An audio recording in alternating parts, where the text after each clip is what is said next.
With this, you're going to do more of a scalp analysis, more detailed scalp analysis. You want to make sure there's no changes in hair growth pattern. You want to look for any moles, anything that can cause the desired look to be faulted. So you want to wet the hair down a little bit. That way it's easier to move. Starting off with my number 2 attachment on my wall 1919 seniors, what I'm going to do now is I'm going to create my first guideline from around the corner area of the temple to about the top of the ear. Once I have this out the way, now I can see exactly where I want to blend. Now I'm going to start off by doing a small burst fade. I'm going to use my wall magic clips and I'm going to angle my first guideline down so I can keep the edge up area nice and clean and dark.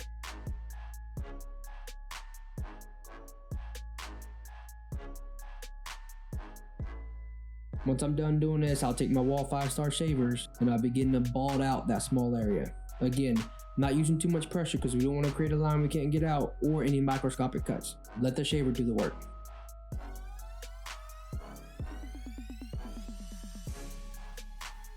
Next, what I'm going to do is I'm going to take my wall 1919 seniors with my clipper lever open. I'm going to create another guideline.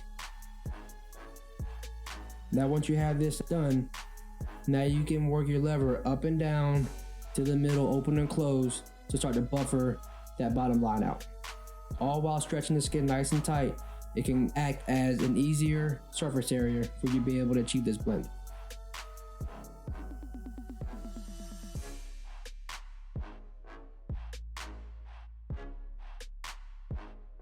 Once you have gotten that done, now you can take your 1.5 attachment. Now you can begin the reverse fade. Because you know your areas and where you set your first guidelines at, you know where you don't want to go up with, or you want to keep your attachments at or your guards at. Now every time you switch down to a smaller attachment or a smaller guard, you want to work that same area, that same line of demarcation, but use smaller strokes.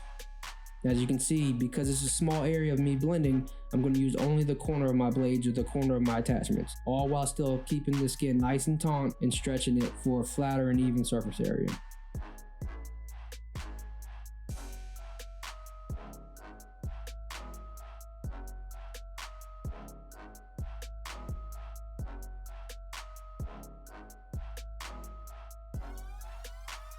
Once you're completed this blend, start your clipper over comb technique. I like to use clipper over comb after I use my number 2 guard because if you notice, you put your comb flat to the surface area of the hair. You notice when you cut, it leaves about a number 2 size attachment anyways, or a number 2's length. Instead of putting my 3, 4, 5 guard on, I'm going to use this and angle it and keep my clipper lever open. This helps me achieve that nice blend without having to go through all my extra guards or go through extra steps.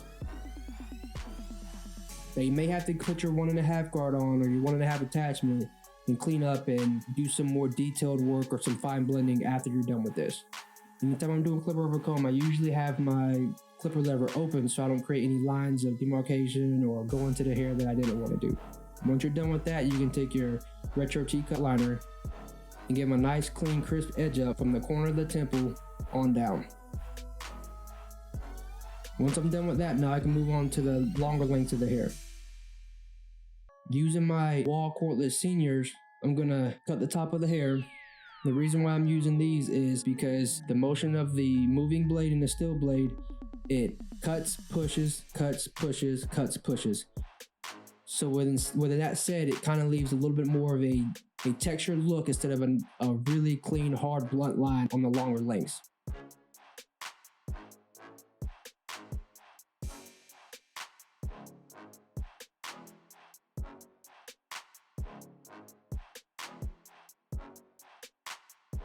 Once I have the desired lengths done, of course, shorter on top, longer in the back, now I want to create some movement in the back. So what I can do is I'll take my same wall cordless senior and I'm going to point cut, create some valleys. What this does, it helps create movement, helps take some texture out, it helps take some weight out without taking any length off the back.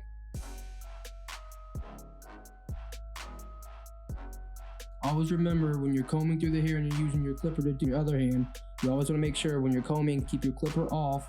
That way you don't cut into the hair that you're not looking to do.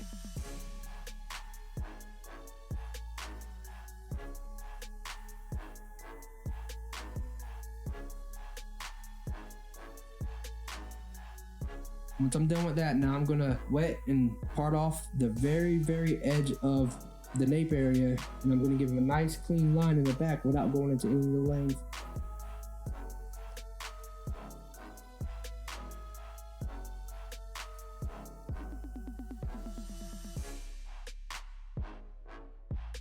Always remember, you never want to drag. You always want to just tap with your T-liners, and to get them more of the bulk out, you want to invert the clipper and clean up the nape area.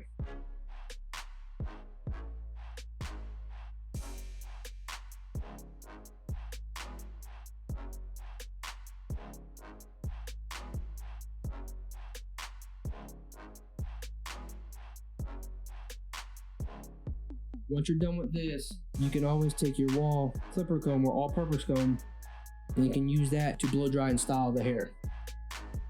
The way I'm going to do this is I'm going to take the comb and I'm going to comb it straight in. I'm going to flip it towards me at about 180 degrees. I'm going to pull out. What this does, this grabs and snags the hair while you're blow drying, and this helps create volume and that desired look that you're looking for.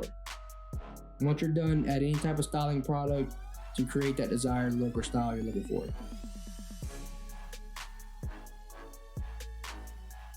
There it is. Business in the front, party in the back. My take on the modern mullet.